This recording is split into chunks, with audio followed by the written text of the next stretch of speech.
आज की कहानी विक्रम जासूस और काल रात्रि मिशन। रात के ठीक 2 बजे जब पूरा शहर नींद में था, विक्रम को एक गुप्त संदेश मिला। होटल ब्लू मून कमरा नंबर 306 में मौत तुम्हारा इंतजार कर रही है। विक्रम को पहली बार ऐसा संदेश मिला था जिसमें सीधा उसे धमकी दी गई थी, लेकिन जासूस विक्रम डरने वालों में से नहीं था। उसने अपनी बंदूक संभाली और होटल ब्लू मून की तरफ बढ़ गया। कमरा नंबर 306, खून से लथपथ रहस्य। विक्रम जब होटल के तीसरे माले पर पहुंचा तो वहां अजीब सी खामोशी थी। कमरा नंबर 306 का दरवाजा खुला हुआ था।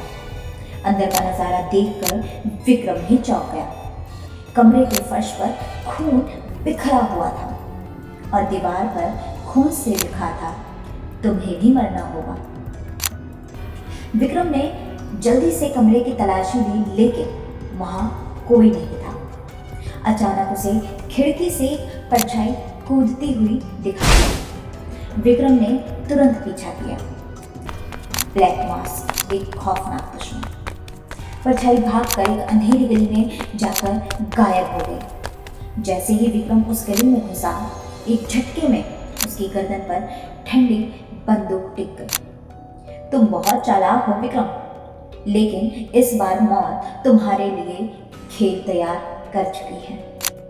विक्रम समझ गया कि ये कोई साधारण हत्यारा नहीं था। धीरे धीरे उसकी आंखें अंधेरे को देखने की आदत डाल रही थी। सामने एक आदमी खड़ा था जिसने काले रंग का मास्क पहना हुआ था, लेकिन विक्रम ने पहले ही तैयारी कर रखी थी। उसने अचानक अपनी जैकेट में से स्मोक बम निकाला और जमीन पर दे मारा। धुआं फैलते ही विक्रम ने पलटकर हमलावर पर हमला कर दिया, लेकिन जैसे ही उसने मास्क खींचा, सामने जो चेहरा था उसे देखकर विक्रम के होश उड़ गए। तो ये कैसे हो सकता है?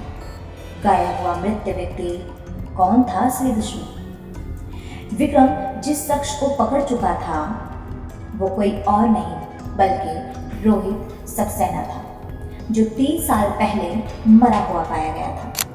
मैं मरा नहीं था विक्रम, मैंने अपनी मौत का नाटक किया था ताकि मैं अपनी असली पहचान छुपा सकूं। लेकिन तभी एक गोली हवा में सनसनाती हुई आई और रोहित की छाती के बीचों बीच लगी। विक्रम ने चारों ओर देखा, लेकिन हत्यारा गायब हो चुका था। अब विक्रम के सामने एक नया सवाल था। अगर रोहित जिंदा था तो उसे मारने वाला कौन था? क्या विक्रम इस साजिश का पर्दाफाश कर पाएगा? कौन है वो गुप्त दुश्मन जो अंधेरे में छुपा है? जारी रहेगा विक्रम जासूस और काल रात्रि मिशन।